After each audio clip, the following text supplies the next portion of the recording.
দেখো, এখন আমরা রাইবোজোম নিয়ে আলোচনা করব।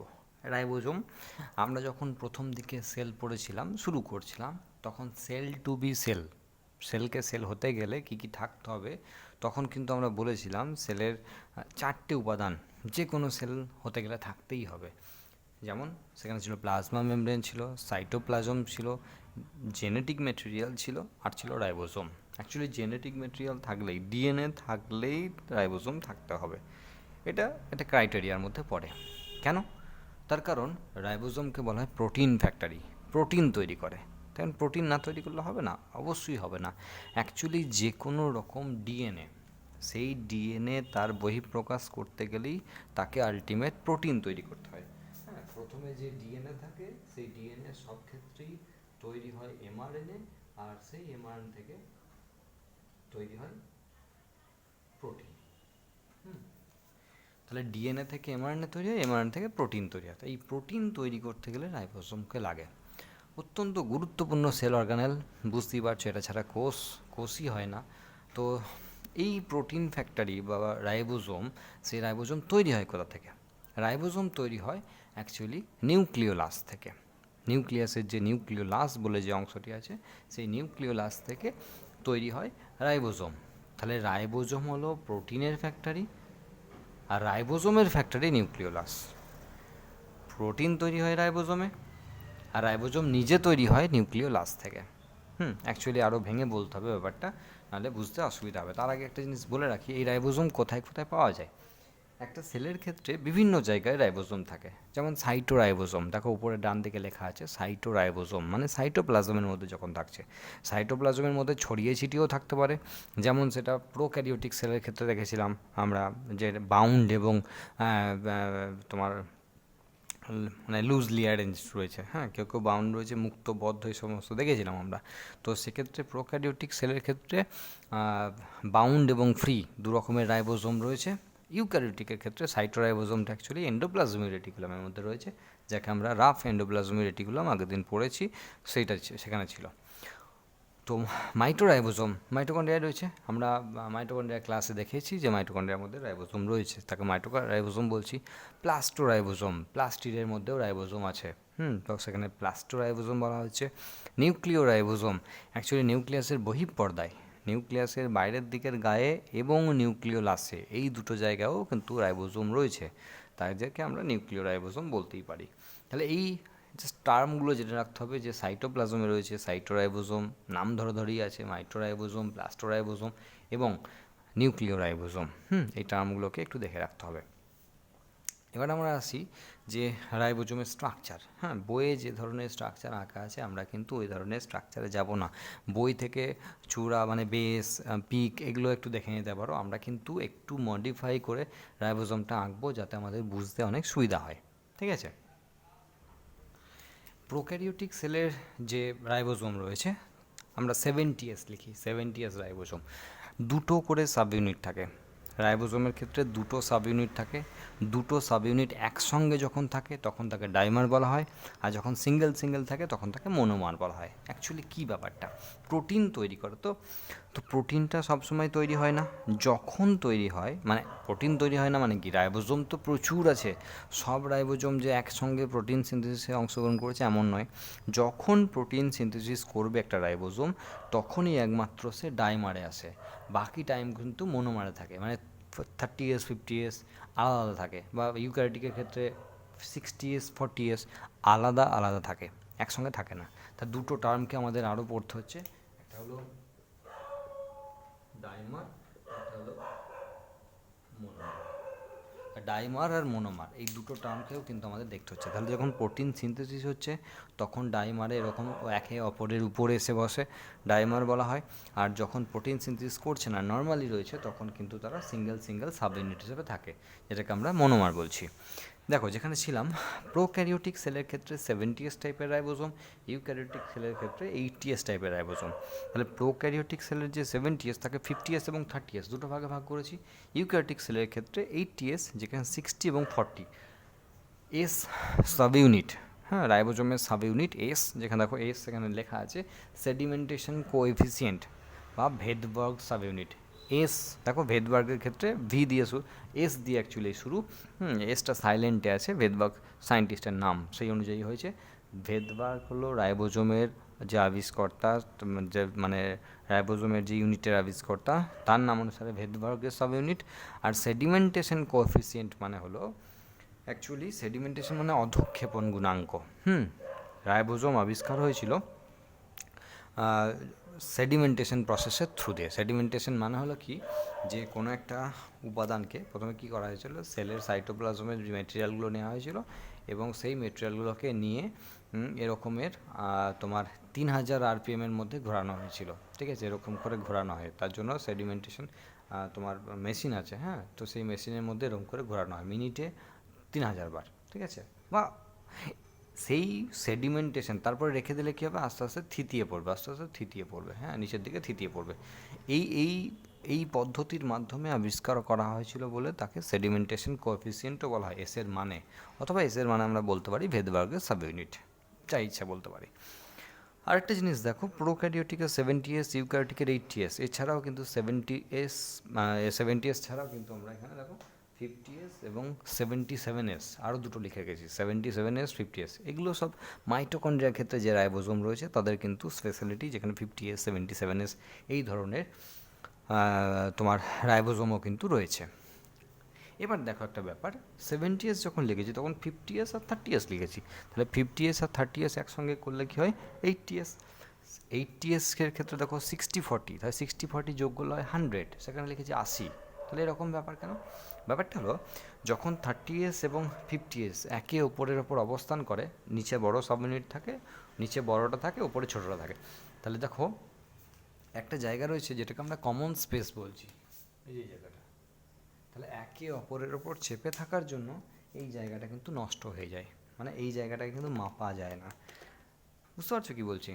তাহলে এখানে কী হচ্ছে, ধরো এটা একটা হাত, হ্যাঁ, এই হাতটা রয়েছে, এবার ধরো এই হাতটা এর উপর চাপিয়ে রেখেছি কিছুটা, এই হাতটা কিছুটা চাপিয়ে রেখেছি, তাহলে এই দুটো হাতকে যদি আমি পাশাপাশি রাখি তাদের যে আয়তন হবে সেটা, আর এই হাতটা যদি কিছুটা চাপিয়ে রাখি তাহলে এর আয়তনটা যখন আমি মাপবো তখন অবশ্যই কিন্তু আমরা টোটালটা মাপটা পাবো না, কিছুটা নষ্ট হবে। তাহলে এই যে একে অপরের ওপর যে জায়গাটা চেপে রয়েছে এই জায়গাটা হলো এইটা, এই স্পেসটা, সেই জন্য 50-30 যোগ করলে 80 হওয়ার কথা, কিন্তু 70 হচ্ছে।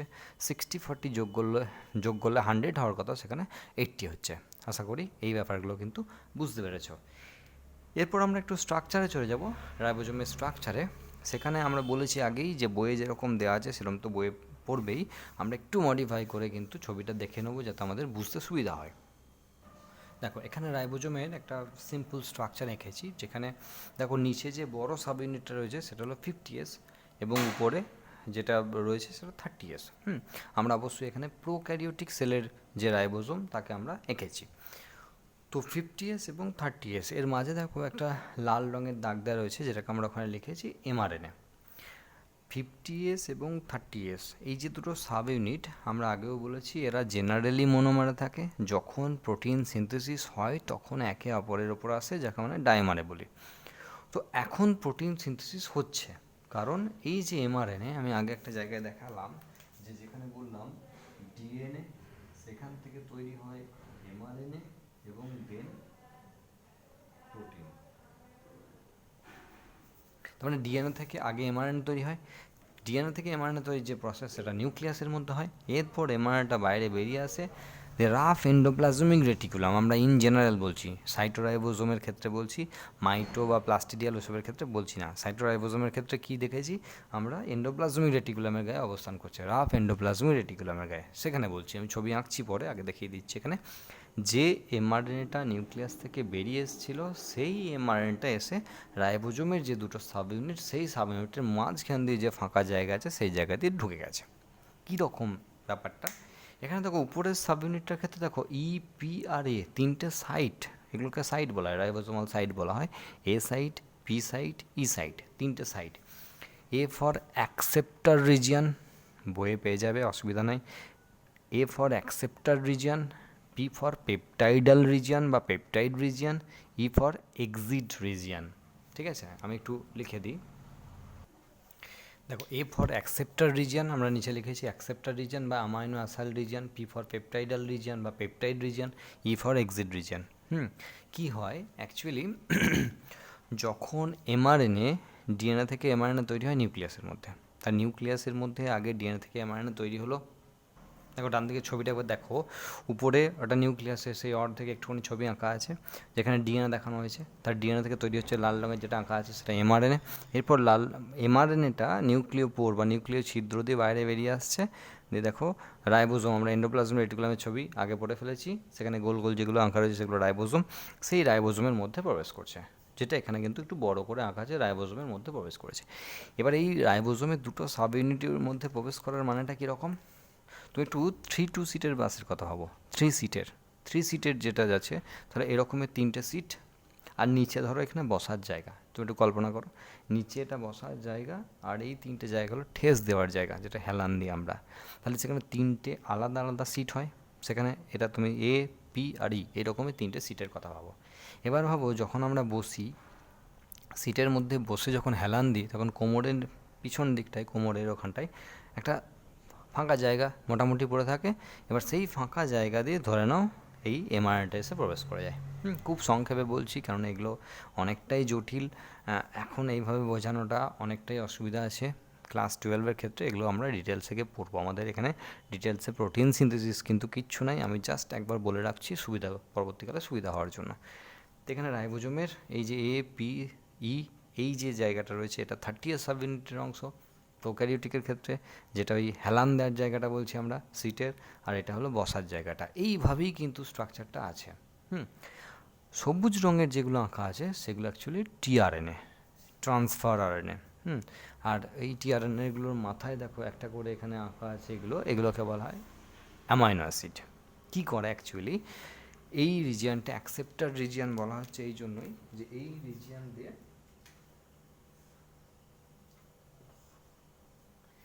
রিজিয়ন দিয়ে টিআরএনএ প্রবেশ করে অ্যামাইনো অ্যাসিড নিয়ে, এবং এই এক্সিট রিজিয়ন দিয়ে অ্যামাইনো অ্যাসিডগুলো বেরিয়ে যায়, তখন কিন্তু অ্যামাইনো অ্যাসিড নেয়। তাহলে কী হচ্ছে, প্রথমে এ সাইড দিয়ে প্রবেশ করে, তারপর পি আসে, পি থেকে ই দিয়ে চলে যায়। তাহলে প্রোটিন তৈরি হয় কী করে, অ্যাকচুয়ালি এ সাইডে যখন আসে অ্যামাইনো অ্যাসিডটা, ধরো এটা 1 নম্বর অ্যামাইনো অ্যাসিড, হ্যাঁ এটা ধরো 1 নম্বর, এটা ধরো 2 নম্বর। প্রথমে 1 নম্বর অ্যামাইনো অ্যাসিডটা আসে প্রথমে পি সাইডে বসে, হ্যাঁ তারপর থেকে এ সাইডে বসে, ঠিক আছে। তাহলে এখানে দেখানো আছে দেখো, পি সাইডে 1 নম্বর বসেছে, এ সাইডে 2 নম্বর বসেছে, ঠিক আছে। এরপর স্থান পরিবর্তন হবে, এটা ধরো এর আগে ছিল না, এখানে ধরো মুছে দাও, এটা ধরো ছিল না, সাপোজ এটা ছিল না, এটা ছিল না, প্রথমে এটা শুরু হলো। এরপর কি হয়, এই অ্যামাইনো অ্যাসিডগুলো স্থান পরিবর্তন করে, ঠিক আছে। অ্যাকচুয়ালি এমআরএনটা, রাইবোজোমটা সরে সরে যায় এমআরএন ধরে ধরে, হ্যাঁ তো একটু বুঝে রাখো জাস্ট, হ্যাঁ বেশি ডিটেলসে এখনও বোঝানো যাবে না। তো এরপর কী হয়, এখানে যেটা 1 নম্বরে এসেছিলো, ধরো সাপোজ 1 নম্বরে এসেছিলো, 2 নম্বরে এসেছিলো, সেই 1 নম্বরে অ্যামাইনো অ্যাসিডটা, 1 নম্বরের টিআরএনটা এখানে চলে আসে, কিন্তু যখন আসে তখন এই 2 নম্বরটা, এটা 1 নম্বর, এখন এটা 2 নম্বর, এগুলো এ বি দিয়ে বলছি, সুবিধা হবে, এ এবং বি। তাহলে অ্যামাইনো অ্যাসিডগুলো এ বি দিয়ে চিহ্নিত করছি, আর রাইবোজোম যেগুলো সেগুলো 1 2 3 দিয়ে চিহ্নিত করছি। তাহলে 1 নম্বর অ্যামাইনো অ্যাসিডটা যখন আসবে, এর ঘাড়ে এটা ছিল, তখন কি করলো, বিটা এখানে এসছে, তার মানে এখানে বিটা এবং এর ঘাড়ে এটা চাপিয়ে যায়, যখন বেরিয়ে যাচ্ছে তখন এটাকে ওর ঘাড়ে চাপিয়ে দিয়ে বেরিয়ে চলে গেলো, তাহলে 1 নম্বরটা বেরিয়ে চলে গেলো। এরপর দেখো স্থান পরিবর্তন যখন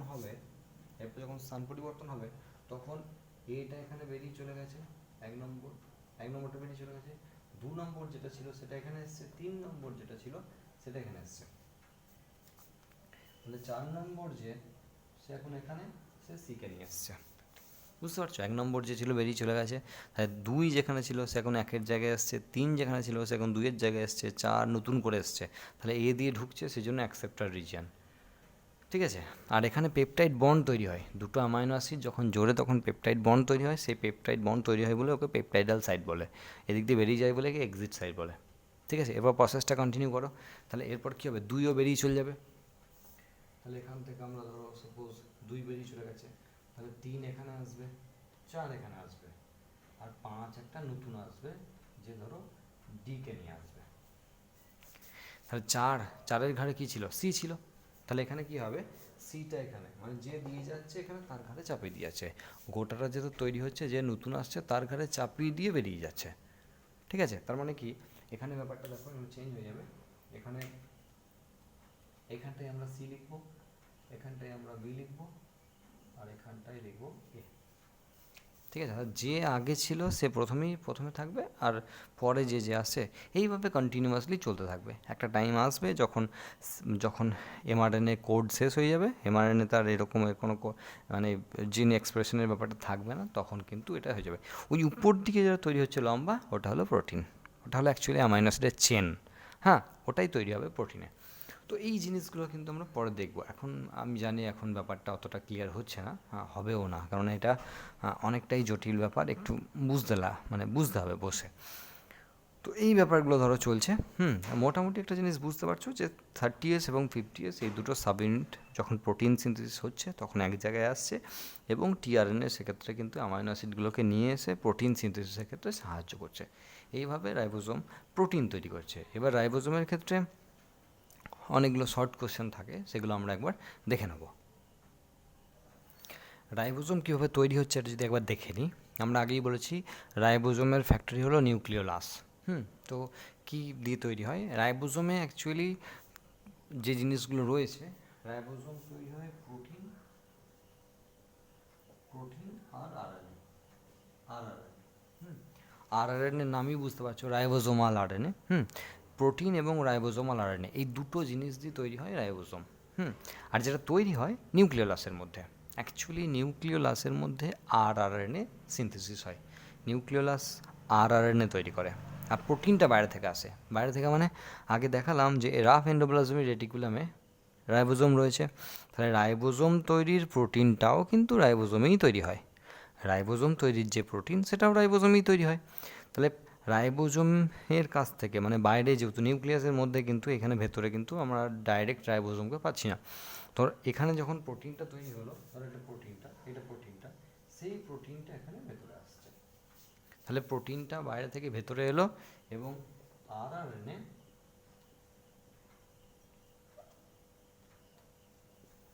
যেটা আরএনএ, সেই আরএনএর সঙ্গে প্রোটিনটা বাইন্ড করলো। নিউক্লিওলাসের মধ্যে আরএনএ তৈরি হয়েছিল, প্রোটিনটা বাইরে থেকে এলো, নিউক্লিওলাস আরএনএ প্লাস প্রোটিন এই দুটো উপাদান দিয়ে তৈরি হলো রাইবোজোম। মানে রাইবোজোম যখন তৈরি হচ্ছে, এই দুটো উপাদান দিয়ে রাইবোজোম তৈরি হচ্ছে, সেই রাইবোজোমগুলো সাপোজ ধরে গেল, সেই রাইবোজোমগুলো নিউক্লিয় পোর্ট দিয়ে বাইরে বেরিয়ে আসে। যে রাইবোজোম তৈরি হলো সেই রাইবোজোমের অ্যাকচুয়ালি সাব ইউনিট যেগুলো রয়েছে তারও কিন্তু মানে সেগুলোর কিন্তু আবার আরও সাব ইউনিট আছে। ঠিক আছে, তো সেই সাব ইউনিটগুলোর ক্ষেত্রে কী হয়, এই যে রাইবোজোমগুলো তৈরি হচ্ছে বা রাইবোজোমাল সাব ইউনিটগুলো তৈরি হচ্ছে, সেই রাইবোজোমাল সাব ইউনিটগুলো নিউক্লিয় পোর্ট দিয়ে বাইরে বেরিয়ে আসে। এবার যখন বেরিয়ে আসে তখন যখন এন্ডোপ্লাজমিক রেটিকুলাম পড়েছিলাম তখন বলেছিলাম যে প্রথম দিকেরগুলো আরইআর থাকে, তারপরে এসিআর থাকে। তাহলে রাইবোজোমগুলো যখন বাইরে বেরিয়ে আসছে নিউক্লিয় ছিদ্র দিয়ে, তখন প্রথম দিকে যারা রয়েছে তারা রাইবোজোমটাকে ধরে নিয়েছে, সেই জন্য প্রথম দিকের পোর্শনগুলোতে আরআরগুলো থাকে। আশা করি বুঝতে পারছো। তাহলে প্রোটিন তৈরি হয়, রাইবোজোম তৈরি হয় দুটো উপাদান দিয়ে, একটা হলো আরআরএনএ বা রাইবোজোমাল আরএনএ, আরটা হলো প্রোটিন। আরআরএনএ তৈরি হয় নিউক্লিওলাসে, প্রোটিন বাইরে তৈরি হয়, বাইরে থেকে রাইবোজোম তৈরি, প্রোটিনটা ভেতরে আসে আরআরএনএর সঙ্গে বাইন্ড করে, এবং বাইন্ড করতে সোডিয়াম, ম্যাগনেসিয়াম এবং ক্যালসিয়াম দুটো আয়ন গুরুত্বপূর্ণ ভূমিকা পালন করে। খুব ভালো করে দেখে রাখতে হবে, ম্যাগনেসিয়াম এবং ক্যালসিয়াম এই দুটো আয়ন খুব গুরুত্বপূর্ণ ভূমিকা পালন করে, এবং ডাইমার গঠনকালে ম্যাগনেসিয়াম গুরুত্বপূর্ণ ভূমিকা পালন করে। এগুলো কিন্তু আলাদা করে শর্ট কোশ্চেনে আসে। তো যখনই রাইবোজোমটা তৈরি হয়ে গেল, সেই রাইবোজোমটা নিউক্লিয় পোর্ট দিয়ে বাইরে বেরিয়ে চলে এলো। এটা ইন জেনারেল সাইটোরাইবোজোমের ক্ষেত্রে রাইবোজোম তৈরির পদ্ধতি। ঠিক আছে, এবার প্রোটিনের যে সাব ইউনিট তাদের কিন্তু আরও ভাগ আছে, এবং প্রোটিন এবং আরএনএ পরিমাণ সেটা কিন্তু প্রোক্যারিওটিক এবং ইউক্যারিওটিক সেল অনুযায়ী এবং ইউনিট অনুযায়ী কিন্তু আলাদা আলাদা আছে। দেখো রাইবোজোমের যদি গঠনের উপাদানগুলো একবার দেখে নিই, তো সেখানে দেখো আমরা আগেও বললাম প্রোটিন এবং আরএনএ এই দুটো জিনিস দিয়ে রাইবোজোম তৈরি হচ্ছে। সেক্ষেত্রে 70S রাইবোজোমের ক্ষেত্রে যদি আমরা দেখি, তাহলে 40S প্রোটিন মানে 40% প্রোটিন থাকে এবং 60% আরএনএ থাকে। 80S এর ক্ষেত্রে যদি দেখি 60% প্রোটিন থাকে এবং 40% আরএনএ থাকে, এবং তার সঙ্গে আবশ্যিক উপাদান হিসাবে কিন্তু ম্যাগনেসিয়াম এবং ক্যালসিয়াম এই দুটো খনিজ লবণ কিন্তু লাগবেই লাগবে এটা তৈরি করতে গেলে।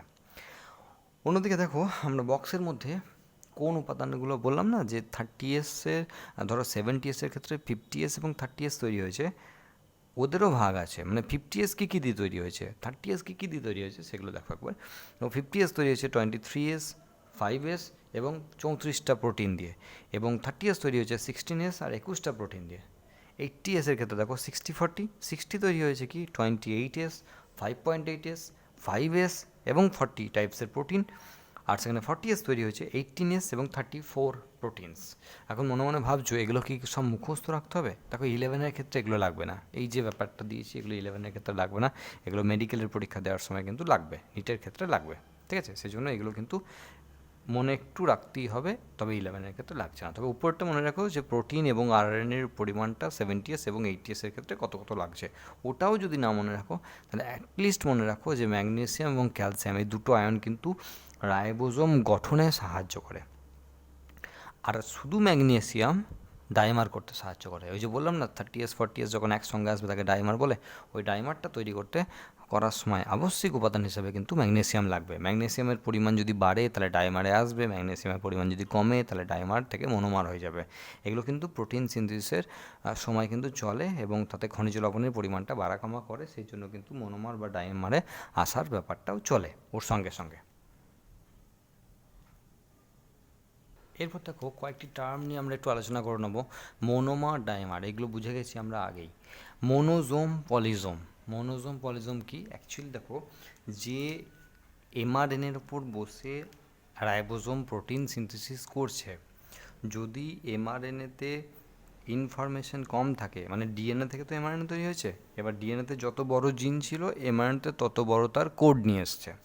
এবার কোডটা যত বড় হবে, মানে জিনটা যত বড় হবে কোডটা তত বড় হবে, প্রোটিন সিনথেসিস করতে কিন্তু তত টাইম লাগবে। মোনোজোম হলো, যদি সাপোজ এটা একটা এমআরএনএ 5' to 3' এমআরএনএ, এর উপর ধরো এগুলো কোডগুলো আছে, এবার এখানে যদি একটাই রাইবোজোম বসে কাজটা করে, সবুজ রঙের ওটা এমআরএনএ, তার উপর বসে আছে রাইবোজোম, ডাইমারে বসে আছে, ওই একটাই রাইবোজোম গোটা এমআরএনএতে যা ইনফরমেশান আছে সেটাকে প্রকাশ করে দিচ্ছে, এমন যদি হয় তখন তাকে মোনোজোম বলা হয়। এটা মেনলি প্রোক্যারিওটিক সেলের ক্ষেত্রে হয়, কারণ প্রোক্যারিওটিক সেলের তাদের যে ইনফরমেশান সেগুলো অনেক ছোট ছোট লেন্থের হয়, সেই জন্য প্রোক্যারিওটিক সেলের ক্ষেত্রে কিন্তু মোনোজোমের ব্যাপারটা রয়েছে। কিন্তু যদি এমন হয় ইউক্যারিওটিক সেলের ক্ষেত্রে যেটা হয় আর কি, এমন হয় যে এমআরএনএটা অনেক বড়, সাপোজ এত বড় এমআরএনএ 5' to 3', এই যে প্রাইমগুলো লিখছি এগুলো পরে বোঝানো হবে যখন ডিএনএ পড়বো। তো পলিজোম যখন, যদি ধরো এত বড় এমআরএনএ, এবার ধরো এখান থেকে আরম্ভ করে এই পর্যন্ত টোটালটা ইনফরমেশান আছে, তাহলে একটা রাইবোজোম যদি বসে বসে কাজটা করে তাহলে এই কাজটা করতে প্রচুর টাইম লাগবে।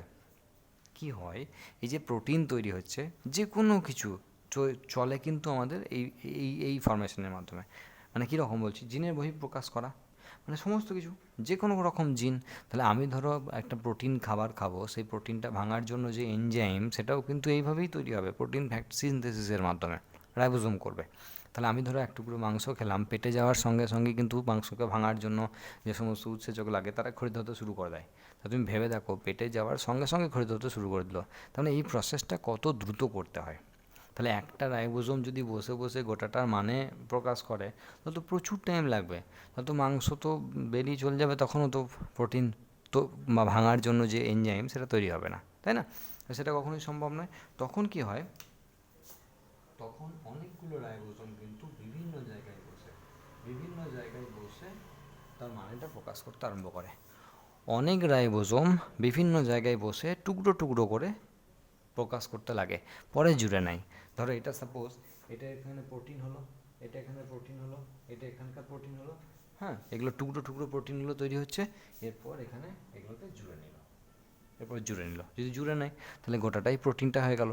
হ্যাঁ, এইভাবে যদি হয় তখন তাকে পলিজোম বা পলিরাইবোজোম বলে, যেগুলো অনেকগুলো রাইবোজোম একসঙ্গে একটা এমআরএনএর উপর বসে তার ক্যারেক্টার যেগুলো সেগুলোকে প্রকাশ করছে, তখন তাকে তোমার পলিজোম বা পলিরাইবোজোম বলে। আরেকটি ইনফরমেশান এখানে রয়েছে, সেটা হলো ইনফরমোজোম।